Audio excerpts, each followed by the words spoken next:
right, guys, the food plot is officially cut. So this is, for those of you that want to till, I think this is a great step to do. It's just, I had opportunities to use mats, which is way more abusive to equipment. And now that I've got something brand new coming in, I think it's time to do a little protection on it. And I'll continue to do that for a little while until I see the tillers reaching a point of no return. And then we're just going to abuse the daylights out of it and finish it off. So that's what I did with that tiller for the past 4 years.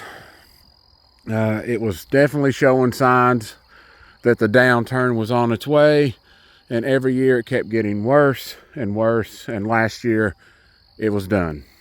When I did my fall blend right there, I finished it off. That tiller wouldn't even turn unless I picked it up off the ground. But there's a few things in here that I can point out. I do have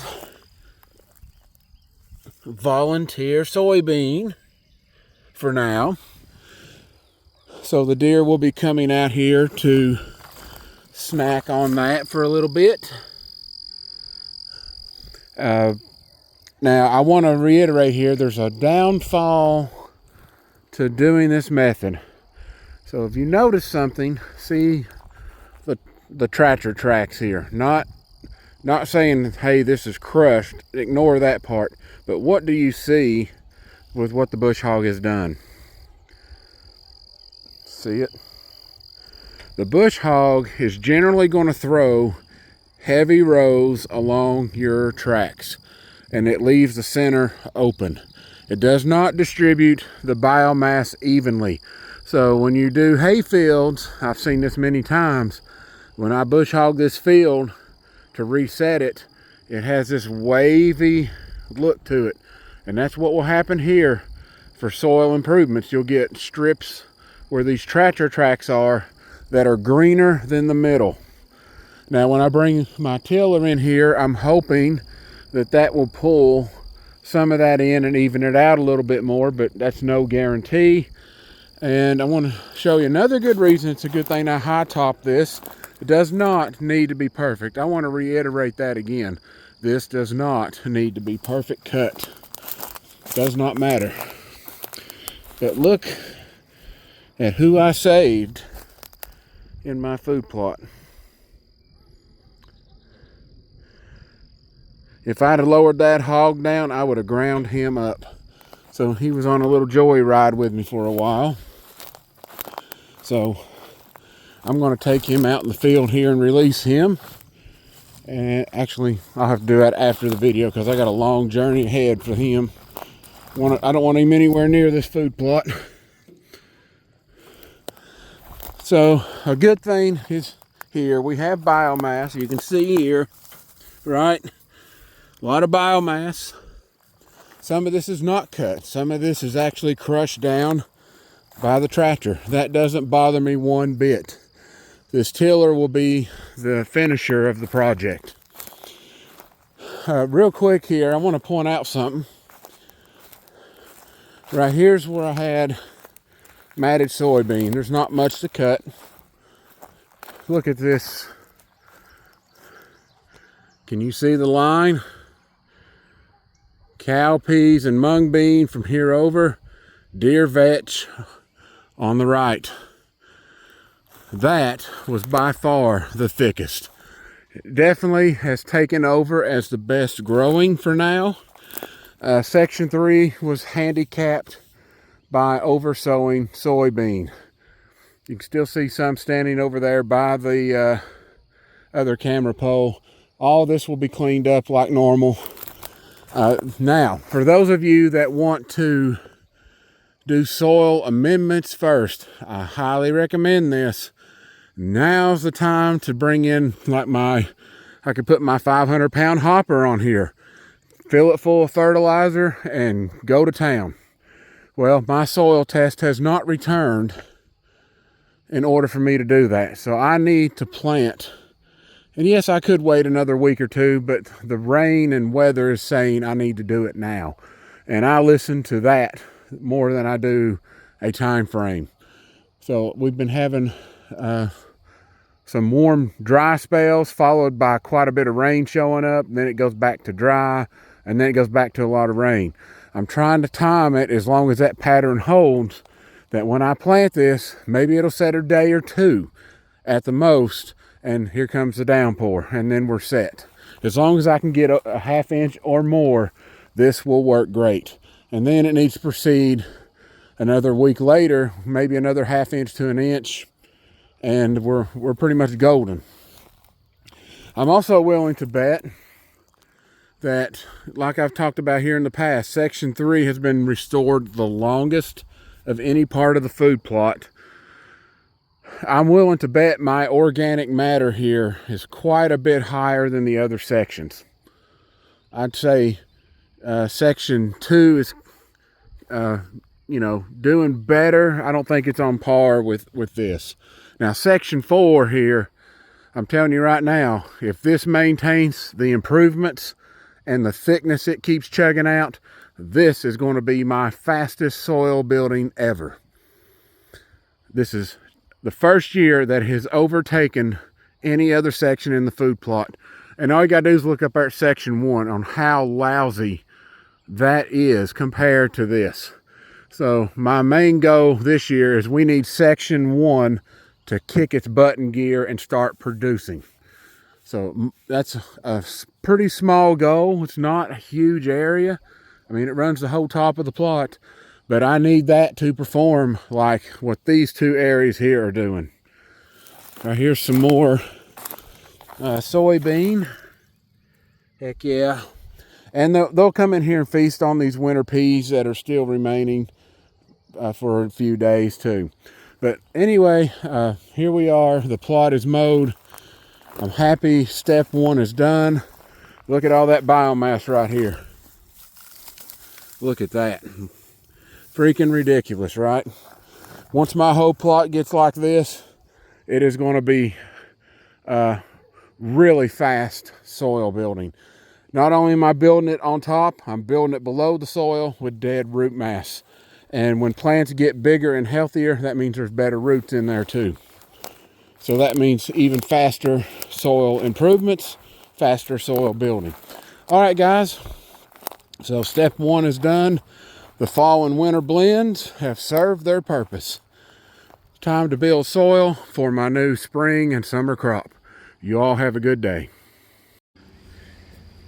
All right, guys. Planting day has arrived. I am on a time crunch, a serious time crunch. Storm is on the way, and I got to get this planted. So this video will be kind of short this go around, and I will do additional follow-ups to show you when this is taking off. But obviously this year I've done something totally different in order to protect my new equipment. So there you go. If you haven't seen it, that's my brand new tiller. It is a 6-foot long tiller, or 72 inches. And I did some test runs out in my pumpkin patch on it, which you may have already seen that video. I'll edit that or I have edited it into another video so you can see what the test runs look like. Very happy with it. Not being sponsored. I'm not trying to push products, but I'm just happy with what I've got. It took half the time to till. So I'm kind of expecting a nice, quick till, maybe twice. We'll see. The reason I bush hogged is to protect it. I don't want to blow the seals out its first year. I'm going to pace myself with that, but we'll see what happens with this ground. Also, I got soil tests back, so that's another biggie. I wanted to pre-amend this soil this year, but circumstances beyond my control has thrown monkey wrench after monkey wrench in my timing this year. So that'll be something I can do for next year. So this year I will be addressing the plants as needed, and I'm going to work from there. But I have soil tests to build from, and this is better than what I started with. I'll go ahead and tell you that right now. It's still not completely there, but I am actually quite pleased with the progress that multiple species planting has done. And yes, the theory about soybeans sucking out potassium is true, and I have results to show that as well.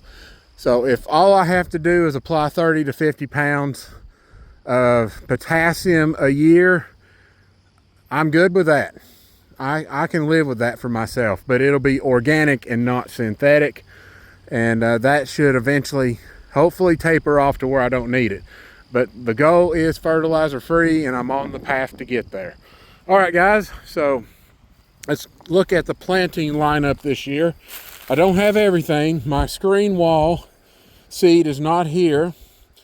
That bag got destroyed by rats. Somehow they had chewed through my protective barrier I had put some of these seeds in, and they flat out killed it. So I got to order a new batch for the screen wall, which will be going around the edge. So when I get done, there will be no tilling around the screen wall, so that way I can mark my place to continue planting at a later time. Here, this video goes months back. This is the mammoth sunflowers I grew over here at the far end. Free seed, right? I don't need to purchase any of that. So that will be scattered everywhere in this plot. I am doing a more aggressive mix. Same goes with Milo. I'm going to mix it top to bottom this year. It won't be thick, but it'll be whatever I think this bag can do for me. Also, I am going to add a little detail here. Buckwheat. I firmly believe that this has really helped my phosphorus here. My soil tests are confirming that this is the phosphorus harvester I need naturally in my soil. I checked out great for every area in here except the island. So the island is by far the worst, and I mean the worst area. So the phosphorus decreases as you head up the hill to where it's really borderline of being kind of low, but that up there is still improving every year. So my numbers are creeping up. My soil test next year will be the benchmark to look at for improvements. So I'm going to increase the amount of buckwheat, especially down in here. Phosphorus levels were really good here too. Potassium, that kind of needs some help. Now, let's get in. I'm kind of straight off course here. Let me get back on course. I'm sorry. So we're doing buckwheat. This is deer vetch. This is sun hemp. I'm down to probably my last year with that bag, and I'll be ordering another 50-pound bag. Eagle seed soybean. Peanuts. I want to bring a quick thing on this. Last year I tried to put these out and they got choked out. Soybean absolutely crushed these guys and they died. So this year I'm moving the peanuts to the deer vetch area because deer vetch grows a lot slower, which should give these guys the opportunity to sprout and maybe take hold, or at least get to the brow stage. And as deer bite them back, the deer vetch will take over. Also, here's some leftover Eagle seed bags right here. There's not too much in them. If I keep my 50 pounds or 50 to 55 pound sow rate, I won't be using much of that. But that's just 2 more bags I can get rid of and make more room.